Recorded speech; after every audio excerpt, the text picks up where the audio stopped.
it's nice. We got a grown-up crowd, too, you know. Yeah, I did a show last week for a bunch of teenagers. And these kids carry on today. You can't tell boys from girls. I mean, the girls all wear slacks, fellas let their hair grow. I was talking to someone here. I said, look at that teenager. What's that, a boy or a girl? He said, that's a boy. That's my son. I said, sure, you knew you were his father. He said, I'm not his father. I'm his mother. I don't know. I tell you, life isn't easy. After a while, I don't know who to believe anymore. Well, the other day I was at my bank. They got signs all over there. At this bank, you're a friend. Last month, I was 2 payments behind. My friend took away my car. I tell you, with me, nothing comes easy. Nothing, you know. Well, last week I saw my dentist. Not a beauty, my dentist. Yeah, I said to him, can you put in a new tooth to match my other teeth? He put in a tooth with 4 cavities.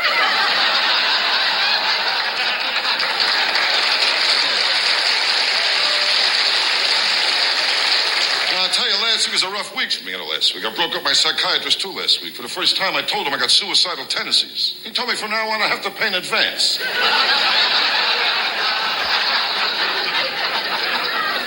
Well, the first time I saw a psychiatrist, I felt like 2 cents. I was a kid. I said to him, Doc, can you help me? All day long, he's thinking I'm ugly. He made me lay on a couch, face down.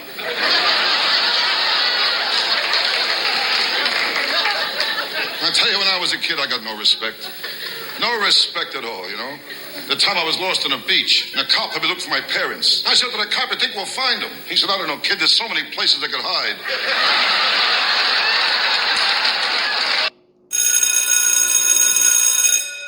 Good morning. It's Saturday, Mike Hammer Saturday, June the 24th, and this is The True Conservative. Welcome to all the butchers, bakers, and candlestick makers out there. I'm Ron, your host, and the only true conservative in the United States today. So today, after the Serenity Prayer and the patriotic song of the day, we will have No Free Lunch, The Rape of the Mind, and I, the Jury, Chapter 6. All that and more when I get back.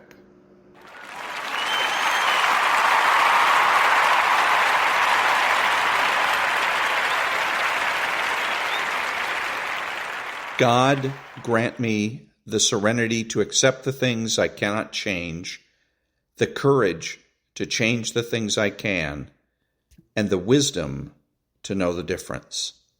Amen. Oh, beautiful for spacious skies, for amber waves of grain, for purple mountain majesties above the fruited plain. America, America, God shed His grace on thee, His grace uncrown thy good with brotherhood from sea to shining sea.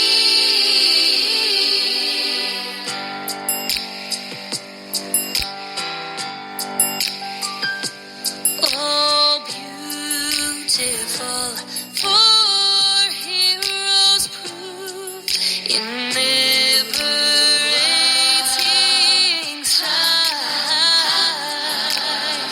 who more than self their country loved, and mercy more than life.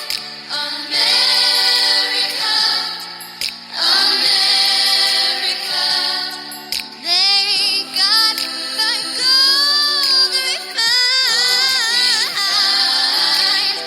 Till all success be nobleness, and every gain divine.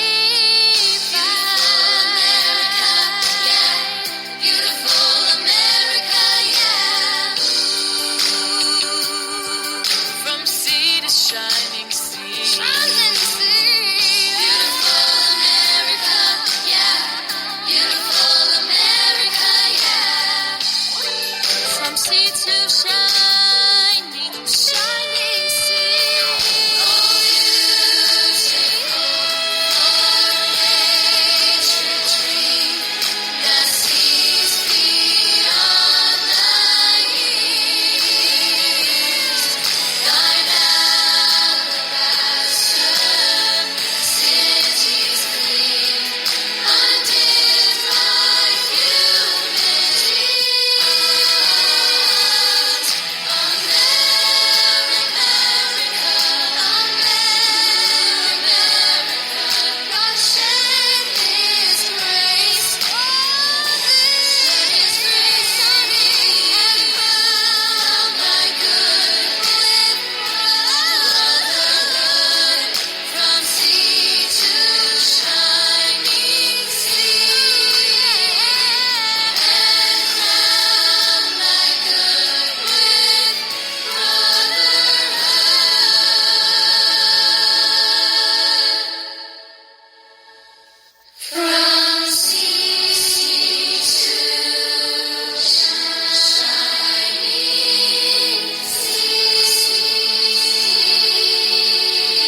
Thank you. And now there's no free lunch.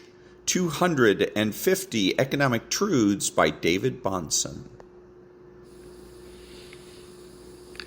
Economic control is not merely control of a sector of human life which can be separated from the rest. It is the control of the means for all our ends. And whoever has sole control of the means must also determine which ends are to be served, which values are to be rated higher and which lower. In short, what men should believe and strive for. F.A. Hayek. I can think of no greater impediment to the cause of human flourishing than to grant to the state authority over how we accomplish what we set to accomplish as a society. Some would say that worse than giving the state the power over the means is the power to select the ends themselves, to set the actual agenda. But the fact of the matter is that once you grant the state control over the means, you have given them control over the ends, inevitably and inseparably. This has crushed the cause of human flourishing, as the purpose of mankind has been distorted in what has been an entirely foreseeable chain of events. And that was There's No Free Lunch by David-Bahnsen. Back in a minute.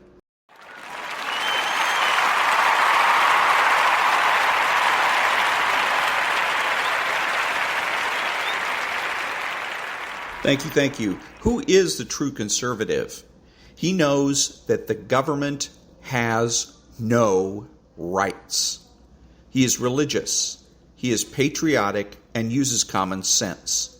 He makes judgments, refuses to speculate, speaks clearly and definitively, and is not afraid to say no. He's open-minded, asking why rather than why not. He is consistent, credible, and influential, not ashamed of his existence, unafraid to learn or correct his mistakes. He is a normal American. Back in a minute.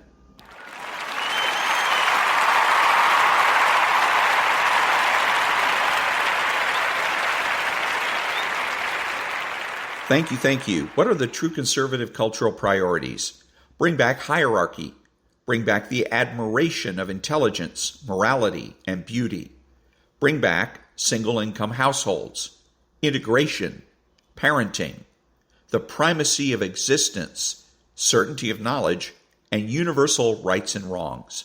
Bring back principled behavior, masculinity and femininity. Bring back Adam 12, John F. Kennedy, the gold standard, pre-HMO medical care, and nonprofit news. Bring back civil service, the term stupid question, arguments and fights, the cultural influence of the church and the Boy Scouts. Bring back the influence of social organizations such as the Lions Club and the Rotary Club. Bring back bowling. Back in a minute.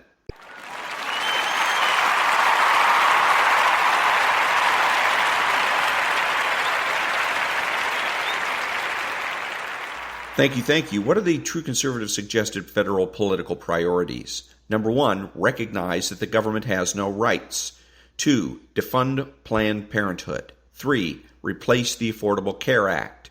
4, institute zero-based budgeting. 5, prohibit collective bargaining for all public employees. 6, assign criminal and civil liabilities to all government regulators. 7, immediately repeal the Patriot Act. 8, immediately repeal all emergency dictator laws. 9, reinstate writs of outlawry. 10, use taxpayer funds to sponsor recalls, ballot initiatives, and referendums. 11, create a flexible minimum wage. 12, means test health care. 13, immediately and permanently prohibit investment banking by any office holder. And 14, make nuclear, chemical, and biological weapons obsolete. Back in a minute.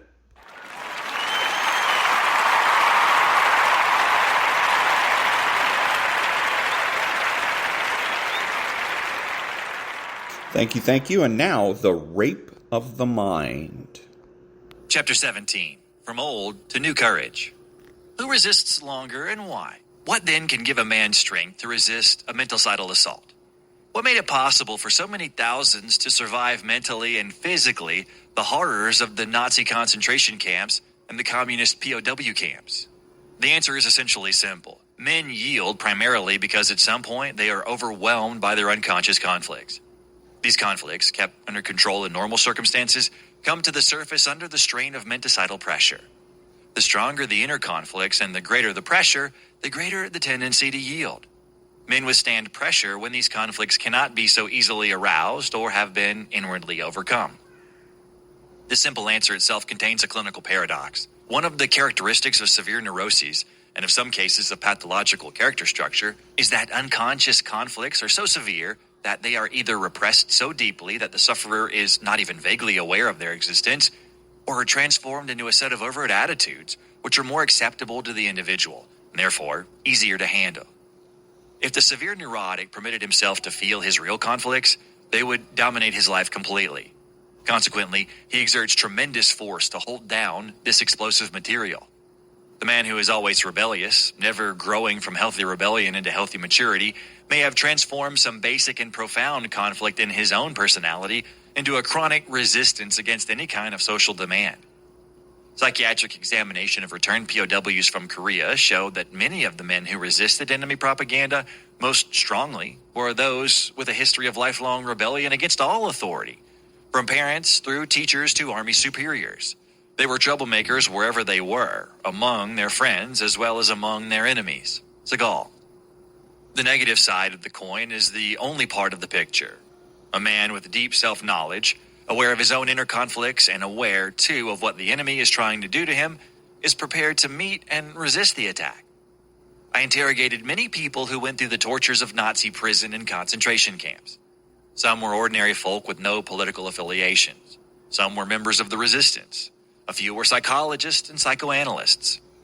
Those who understood themselves, who were willing to accept danger and challenge, and who realized even faintly how bestial man can be, were able to stand the harrowing concentration camp experience. They were not defeated by their own innocent perplexity and lack of insight into themselves and others, but were protected by their knowledge and inquisitive alertness. There are other factors which play an important role too. My investigations have made it abundantly clear to me that those who can resist, who can maintain their strength under marginal circumstances, never feel that they are alone. As long as they think of their loved ones at home, as long as they can look forward to seeing them again, as long as they know their families are faithfully waiting for them, they can maintain their strength and keep the unconscious drive to give in from taking over their lives.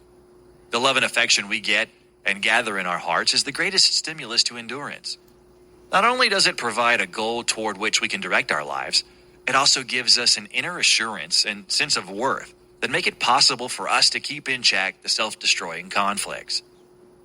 This knowledge of loving and being loved is not limited to love of family or friends. People in whom a religious faith or a political conviction is a deeply rooted, living thing have this same sense of belonging, of being needed, of being loved.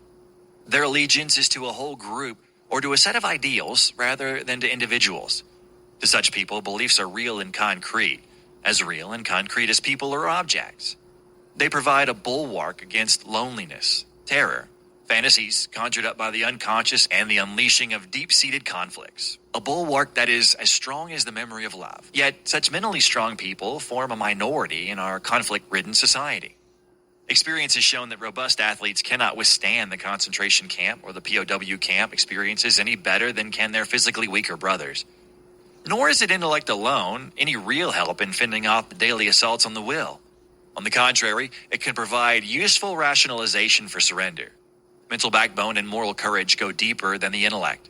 Fortitude is not a physical or intellectual quality. It is something we get from the cradle, from the consistency of our parents' behavior, and from their beliefs and faith.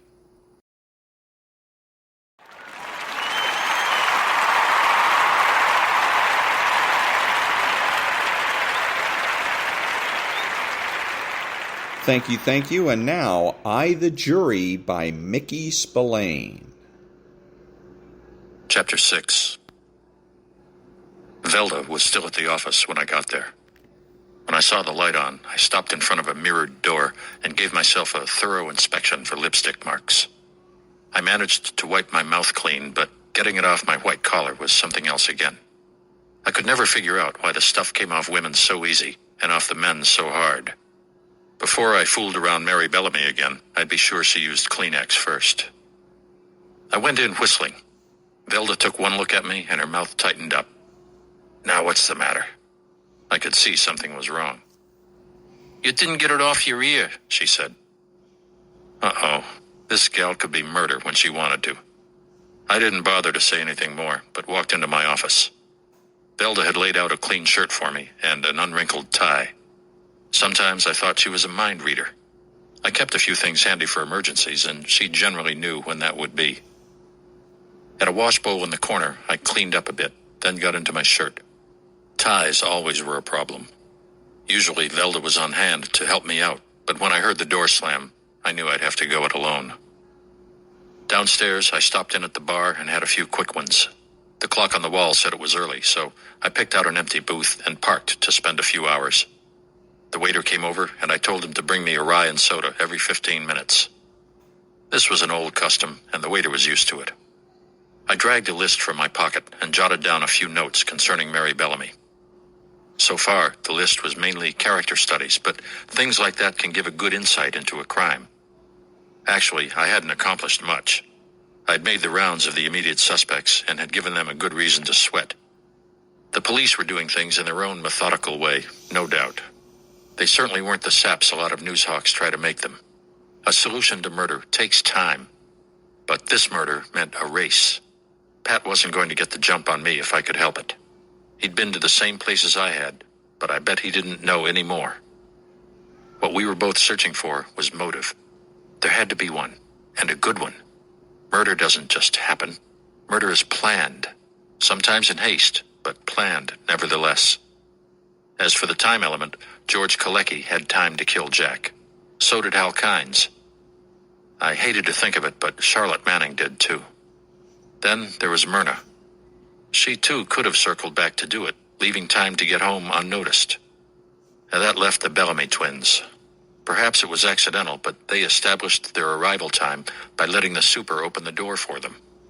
Nice thinking if it was deliberate. I didn't bother to ask whether they left again or not. I knew the answer would be negative. Twins were peculiar. They were supposed to be uncannily inseparable. I'd noticed it before in other sets, so these two wouldn't be any different. If it came to it, they would lie, cheat, or steal for each other. I couldn't quite picture Mary Bellamy as being a nymphomaniac, though. From all I've read of the two, they were sweet and demure. Not young, not old. They kept strictly to themselves, or at least that's what the papers said. What a woman will do when she's alone with a man in her room is another thing. I was looking forward to seeing Esther Bellamy. That strawberry birthmark ought to prove sort of interesting. Then there was the potshot at Kalecki. That stumped me. The best thing to do was to take a run uptown and check up on his contacts. I signaled the waiter over and asked for a check. The guy frowned at me. I guess he wasn't used to me leaving after so few. I got in my car and drove to the Hi-Ho Club. It used to be a bootleg spot during Prohibition, but changed into a dingy joint over the years. It was a very unhealthy spot for strangers after dark, but I knew the Negro that ran the joint. 4 years ago, he had backed me up in a little gunplay with a drunken hood, and I paid him back a month later by knocking off a punk that tried to set him for a rub-out when he refused to pay off for protection. My name goes pretty strong up that way, and since then, they let him strictly alone to run his business any way he pleased. In this racket, it's nice to have connections in places like that. Big Sam was behind the bar. He saw me come in and waved to me with a wet rag over a toothy grin. I shook hands with the guy and ordered a brew. The high yellow and the tall coal black next to me were giving me nasty looks until they heard Big Sam say, "Howdy, Mr. Hammer. Glad to see you. Long time since you done been in this part of town." When they heard my name mentioned, they both moved their drinks 6 feet down the bar. Sam knew I was here for more than a beer. He moved to the end of the bar, and I followed him. "What's up, Mr. Hammer? Something I can do for you?" "Yeah, you got the numbers running in here?" Sam gave a quick look around before he answered. "Yeah, the boys take 'em down the same as they do to other places. Why?" "Is George Kalecki still the big boy?" He licked his thick lips. Sam was nervous. He didn't want to be a squealer, yet he wanted to help me. "It's murder, Sam," I told him. "It's better you tell me than have the bulls drag you to the station. You know how they are." I could see he was giving it thought. the black skin of his forehead furrowed up. "Okay, Mr. Hammer. Guess it's all right. Kalecki's still head man, but he don't come round himself. The runners do all the work." "Is Bobo Hopper doing the running yet? He was with Kalecki sometime. Hangs out here all the time, doesn't he?" "Yes, sir. He's head now, but he don't do no more running. He done had a good job the last few months. Keeps bees, too." Well, this was new. Bobo Hopper was only half human, an example of what environment can do to a man. His mental age was about 12, with a build that went with it. Underfed all his life, he developed into a skinny caricature of a person. I knew him well. A nice Joe that had a heart of gold. No matter how badly you treated him, you were still his friend. Everything was his friend. Birds, animals, insects. Why, once I saw him cry because some kids had stepped on an anthill and crushed a dozen of its occupants. Now he had a good job and was keeping bees. "Where is he, Sam? Back room?" "Yes, sir. You know where. Last I seen him, he was looking at a picture book of bees." I polished the beer off in one swallow, hoping the guys that had used it before me didn't have anything contagious. When I passed the High Yellow and his friend, I saw their eyes follow me right through the doors of the back room. Bobo Hopper was sitting at a table in the far corner of the room.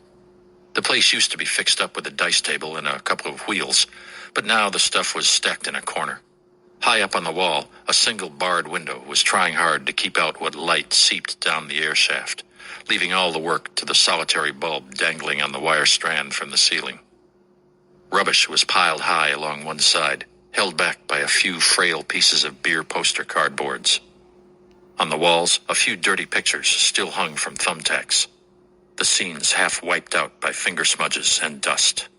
Someone had tried to copy the stuff in pencil on the wallpaper, but it was a poor try. The door to the bar was the only exit. I fished for the bolt lock, but there was nothing to slide it into, so I let it be. Bobo didn't hear me come in. He was so absorbed in his book. For a few seconds, I looked at the pictures over his shoulders, watching his mouth work as he tried to spell out the words. I slammed him on the back. "Hey there, don't you say hello to an old friend?"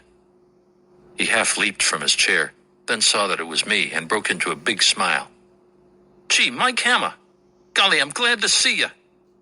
He stuck out a skinny paw at me, and I took it. "What you doing down here, Mike? Come down just to see me, huh? Here, let me get you a chair." He rolled an empty quarter keg that had seen better days over to the table, and I parked on it. "Here you're keeping bees now, Bobo. That right?" "Gee, yeah, and I'm learning all about it from this book here. It's lots of fun. They even know me, Mike. When I put my hand near the hive, they don't bite me at all. They walk on me. You should see them." "I bet it's a lot of fun," I told him.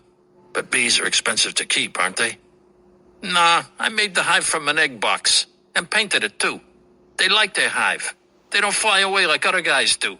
I got them on my roof, where the landlady lets me keep them. She don't like bees, but I brought her a tiny bit of honey, and she liked that.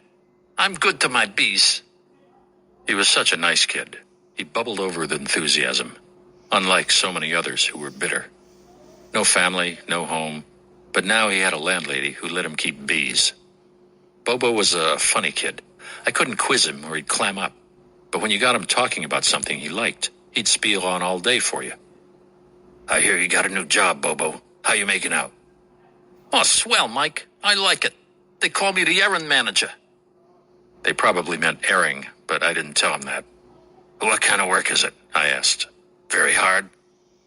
I run errands and deliver things and sweep and everything. Sometimes Mr. Ditson lets me ride his bicycle when I deliver things for his store. I have lots of fun. Meet nice people, too." Do you make much money?" "Sure. I get most a quarter or half a buck every time I do something. Them Park Avenue swells, they like me. Last week I made nearly $15. $15. That was a lot of dough to him. He lived simply enough. Now he was proud of himself. So was I. "Sounds pretty good, Bobo. How did you ever manage to run down such a good job?" "Well, you remember old Humpy?" I nodded. Humpy was a hunchback in his late 40s who shined shoes in Park Avenue offices. I used him for an eye several times. He'd do anything to make a buck. "Old Humpy got TB, Bobo continued. He went up in the mountains to shine shoes there, and I took his place. Only I wasn't so good at it like him. Then, folks asked me to do little things for them, and I did. Now, I go down there every day early in the morning, and they give me things to do, like running errands. I got a day off today, on account I got to see a guy about buying a queen bee. He's got 2. Do you think $5 is too much to pay for a queen bee, Mike? Oh, I don't think so. I didn't know a queen bee from a king cobra, but queens usually run high in any species. What did Mr. Kalecki say when you quit running numbers for him? Bobo didn't clam up like I expected. Gee, he was swell. Give me $10 because I was with him so long, and told me I could have my old job back whenever I wanted it. No wonder. Bobo was as honest as the day was long.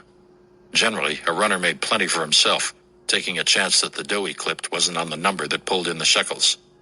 But Bobo was too simple to be dishonest. That was pretty nice of Mr. Kalecki. I grinned. But you do better when you're in business for yourself. Yeah, someday I'm just going to raise bees. You can make a lot of money from bees, even own a bee farm, maybe. Bobo smiled happily at the thought of it, but his smile passed into a puzzled frown. His eyes were fastened on something behind me. I had my back to the door, but when I saw Bobo's face, I knew that we weren't alone in the back room any longer. The knife went under my chin very slowly. It was held loosely enough, but the slim fingers that held it were ready to tighten up the second I moved. Along the blade were the marks of a whetstone, so I knew it had been sharpened recently. The forefinger was laid on the top of the 4-inch blade, in proper cutting position. Here was a lug that knew what it was all about. Bobo's eyes were wide open with terror. His mouth worked, but no sound came from it. The poor kid began to sweat, little beads that ran in rivulets down his sallow cheeks. A brown-sleeved arm came over my other shoulder and slid nicely under my coat lapel, the hand reaching for my rod. I clamped down and kicked back. The table went sailing as my feet caught it. I got the knife hand and pulled down hard, and the high yellow landed in a heap on top of me. Just in time, I saw the foot coming and pulled my head aside. The coal black missed by inches. I didn't.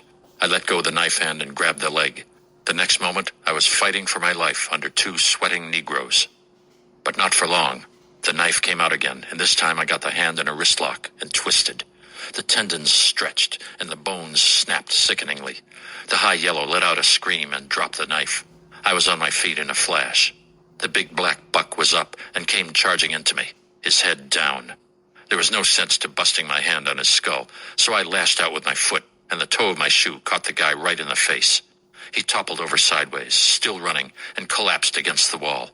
His lower teeth were protruding through his lip. 2 of his incisors were lying beside his nose, plastered there with blood. The high yellow was holding his broken wrist in one hand, trying to get to his feet. I helped him, my hand hooked in his collar, and dragged him up.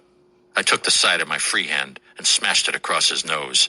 The bone shattered and blood poured out. That guy probably was a lady killer in Harlem, but them days were gone forever. He let out a little moan and slumped to the floor. I let him drop. Just for the hell of it, I went through his pockets.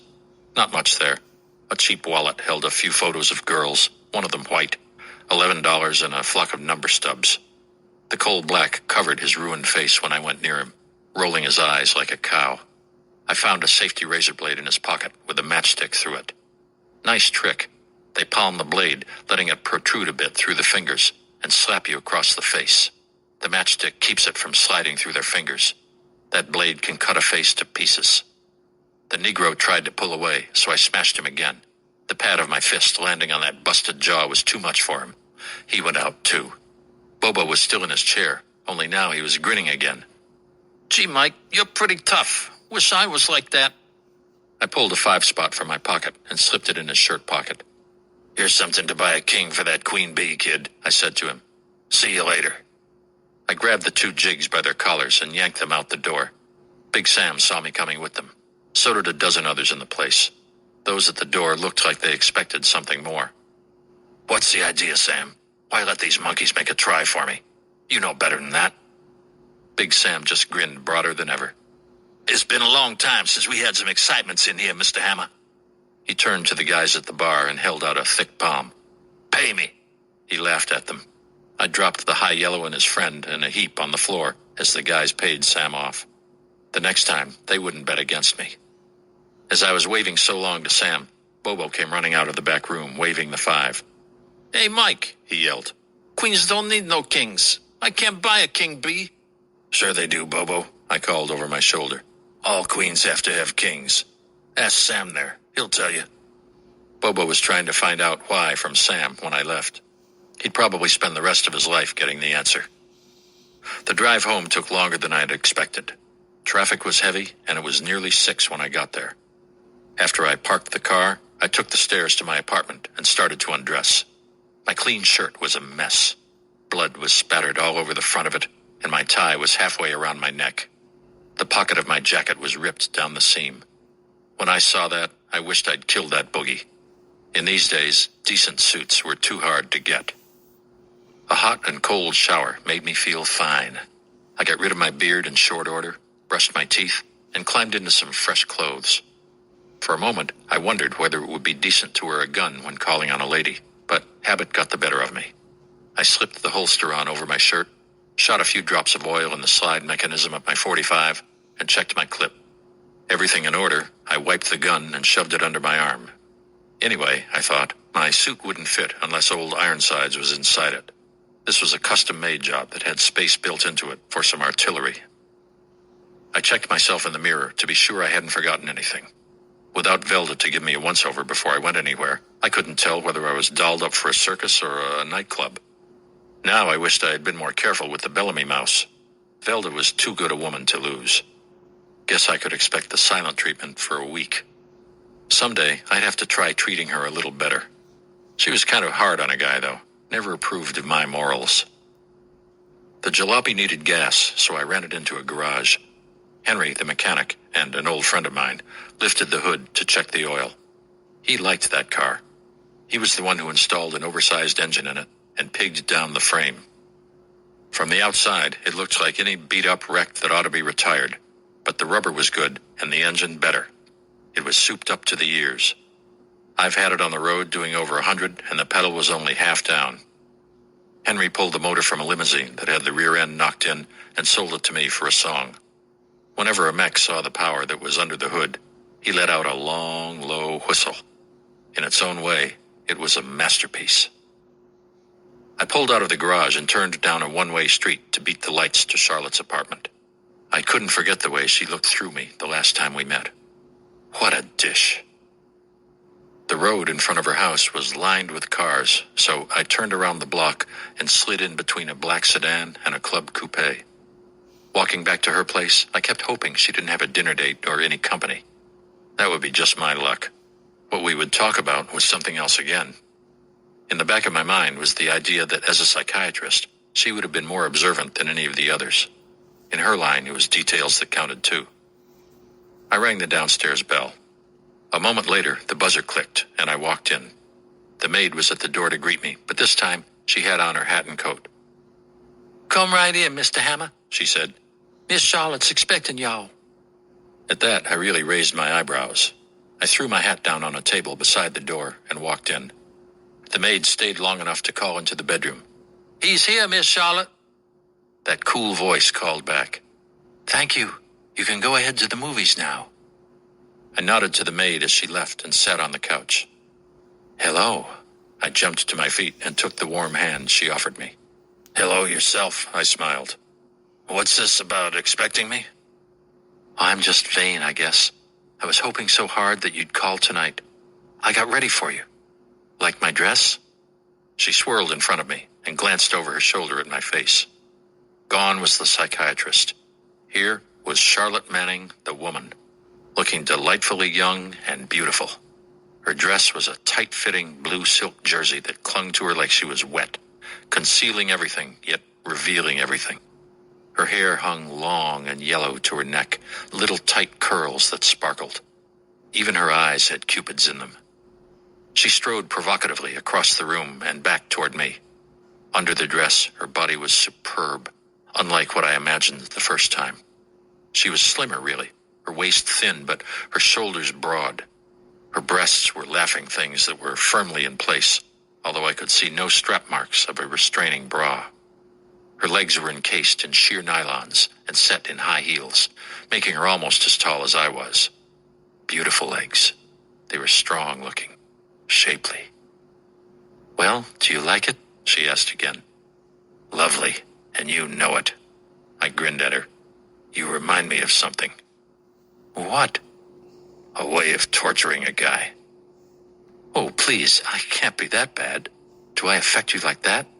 Torture you, I mean? No, not quite.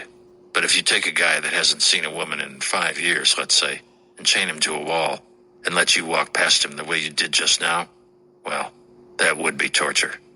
See what I'm getting at? Her laugh was low and throaty. She threw back her head a little, and I wanted to grab her and kiss the beauty of her throat. Charlotte took my arm and led me to the kitchen. The table was laid out for two. On the table was a big pile of fried chicken and another equally large basket of French fries. Just for us. Now sit down and eat. I've already held supper an hour waiting for you. I was dumbfounded. Either she kept a complete file of my likes and dislikes, or she was clairvoyant. Chicken was my specialty. As I pulled out a chair and sat down, I said, Charlotte, if there was an angle to this, I'd think the chow was poisoned. But even if it is, I'm going to eat it anyway. She was putting a red-bordered apron on. When she finished, she poured the coffee. There is an angle, she said casually. Now let's have it, I said through a mouthful of chicken. When you came in to see me, I saw a man that I liked for the first time in a long time. She sat down and continued. I have hundreds of patients, and surprisingly enough, most of them are men. But they're such little men. Either they have no character to begin with, or what they had is gone.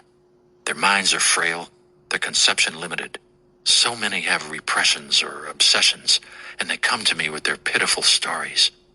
Well, when you constantly see men with their masculinity gone, and find the same sort among those whom you call your friends, you get so you actually search for a real man. Thanks, I put in. No, I mean it, Charlotte went on. I diagnosed you the moment you set foot in my office. I saw a man who was used to living and could make life obey the rules he set down. Your body is huge, your mind is the same. No repressions. I wiped my mouth. I got an obsession, though. You have? I can't imagine what it is. I want a killer. I want to shoot a killer. I watched her over a drumstick, chewing a mile a minute on the succulent, dark meat. She tossed her hair and nodded. Yes, but it's a worthwhile obsession. Now eat up. I went through the pile of chicken in nothing flat. My plate was heaped high with bones. Charlotte did all right, too, but I did most of the damage. After a piece of pie and a second cup of coffee, I leaned back in my chair, contented as a cow. That's a wonderful cook you've got there, I remarked. Cook, hell, she laughed. I did all that myself. I haven't always been wealthy. Well, when the time comes for you to get married, you're not going to have to go out of your way to get a husband. Oh, I have a system, she said. You're getting part of it right now. I lure men to my apartment, cook for them, and before they go home, I have my proposal. Don't look now, I told her, but it's been tried on me before. But not by an expert. We both laughed at that. I suggested we do the dishes, and she handed me an apron. Very politely, I laid it on the back of a chair. It just wouldn't go well with my mug. If anyone I knew happened to breeze in and catch me in a rig like that, I'd spend the rest of my life living it down. After we finished the dishes, we went into the living room. Charlotte curled up in the armchair, and I half fell on the sofa. We lit cigarettes, then she smiled at me and said, All right, you can tell me why you came up to see me. More questions? I shook my head. I confess. Don't beat me with that whip. I started out with two things in mind. The first one was to see you with your hair down. It turned out better than I expected. And the other? To see if you, as a practicing psychiatrist, could throw some light on the murder of my good friend, Jack Williams. I see. Perhaps if you tell me more explicitly what you want, I'll be able to help you. Good enough. I want details. The murder isn't old enough to get well into it yet, but I will. It's entirely reasonable that someone at the party knocked off Jack. It's just as reasonable that it was someone completely outside. I've made some character studies, and what I've found, I don't like. However, that may not be a good reason for murder. What I want from you is an opinion, Not one based on fact or logic, but an opinion, purely professional, on how you think those I mentioned may tie into this thing, and whom you'd line up for the killer. Charlotte took a deep drag on her cigarette, then crushed it out in an ashtray. Her mind was working hard. It was reflected in her expression. A minute passed before she spoke. You're asking me to do a difficult thing, pass judgment on a person. Usually it takes 12 men and a judge, after hours of deliberation, to do the same thing. Mike, after I met you, I made it my job to look into your character. I wanted to know what a man like you was made of. It wasn't hard to find out. The papers have been full of your episodes. Editorials were even written about you, and not very favorable ones either. Yet I found people who knew you and liked you. Little people and big people. I like you. But if I were to tell you what I thought, I'm afraid I'd be passing a sentence of death on a person. No, I won't tell you that. You'd be too quick to kill. That I don't want. There's so much about you that could be nice if only your mind wasn't trained to hate too fiercely. What I will do is give you that which I've observed. It takes time to think back, and I've taken the whole afternoon to do just that. Little things I thought I had forgotten are clear now, and they may make sense to you. I'm used to personal conflict, the struggle that goes on within one's mind, not with differences between two or more people. I can notice things, put them in their proper places, but I can't do more than file them away. If a person hates, then I can find the reason for his hatred and possibly help him to rationalize more clearly. But if that hatred has consumed him to the point of murder, then I can but say I might have expected it. The discovery of murderers and motives belongs to more astute minds than mine. I was listening intently to every word, and I could see her point. Fair enough, I said. Then tell me what you have observed. It isn't too much. Jack had been in a state of nervous tension for a week before the party. I saw him twice, and neither time had he seemed any better. I remarked about it, but he laughed and told me he was still trying to rehabilitate himself to civilian life. At the time, it seemed reasonable to me. A man who has lost a limb would naturally find life awkward for some time. The night of the party, he was still as tense as ever. Somehow, it radiated to Myrna. She was worried about him anyway, and I could see that she was nearly as upset as he was. Nothing visible, however, just those little things. A tendency to anger at the dropping of a glass or a sudden sound. Both Jack and she covered it up nicely, so I imagined that I was the only one who noticed anything. Mr. Kalecki came to the party in a grouch.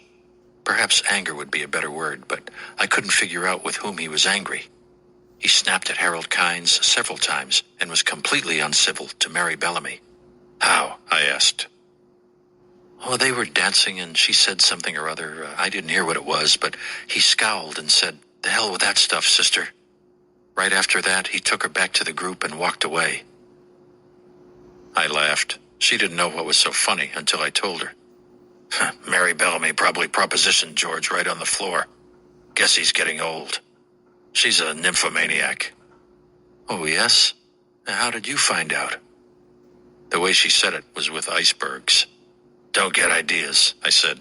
She tried it on me, but I wasn't in the market. Right then? No, never. I like to do some of the work myself, not have it handed to me on a platter. I'll have to remember that. I did suspect that Mary was like that, but I never gave it much thought. We were only casual friends. Anyway, when we were leaving, Jack stopped me by the door and asked me to stop back to see him sometime during the week. Before he could say anything further, the gang called me, and I had to leave. I never saw him again. I see. I tried to mull it over in my mind, but it didn't work out. So Jack had something bothering him, and so did Myrna. It might have been that they were worried about the same thing. Maybe not. And George, he was upset about something too. What do you make of it? Charlotte asked. Nothing, but I'll think it over. Charlotte got up from the chair and came over to the sofa and sat down. She laid her hand on mine, and our eyes met. Mike, do me a favor. I'm not asking you to stay out of this and let the police handle it. All I want is for you to be careful. Please don't get hurt. When she spoke like that, I felt as if I had known her a lifetime. Her hand was warm and pulsing lightly. I felt myself going fast, and I had seen her only twice. "I'll be careful," I told her. "Why are you worrying?" "Here's why." She leaned forward, her lips parted, and kissed me on the mouth. I squeezed her arms so hard my hands hurt, but she never moved. When she drew away, her eyes were soft and shining. Inside me, a volcano was blazing. Charlotte looked at the marks on her arms where I held her and smiled. "You love hard, too, don't you, Mike?" This time, I didn't hurt her. I stood up and drew her toward me. I pressed her to me closely so she could feel the fire I had in me. This kiss lasted longer. It was a kiss I'll never forget. Then I kissed her eyes and that spot on her throat that looked so delicious. It was better than I expected.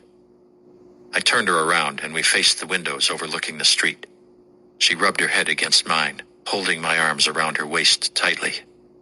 "I'm going now," I said to her. "If I don't, I'll never leave. The next time, I'll stay longer. I don't want to do this wrong. I will if you keep me here." She tilted her head up and I kissed her nose. "I understand," she said softly. "But whenever you want me, I'll be here. Just come and get me." I kissed her again, lightly this time, then went to the door. She handed me my hat and pushed my hair back for me. "Goodbye, Mike." I winked at her. "So long, Charlotte. It was a wonderful supper with a wonderful girl." It was a wonder I got downstairs at all. I hardly remember getting to my car. All I could think of was her face and that lovely body, the way she kissed and the intensity in her eyes. I stopped on Broadway and dropped into a bar for a drink to clear my head. It didn't help, so I went home and hit the sack earlier than usual. And that was Chapter 6 of Mike Hammer in I, the Jury by Mickey-Spillane. Back in a minute.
Thank you. I'm Ron, your host and the only true conservative in the United States today, bidding adios to all of the butchers, bakers, and candlestick makers out there.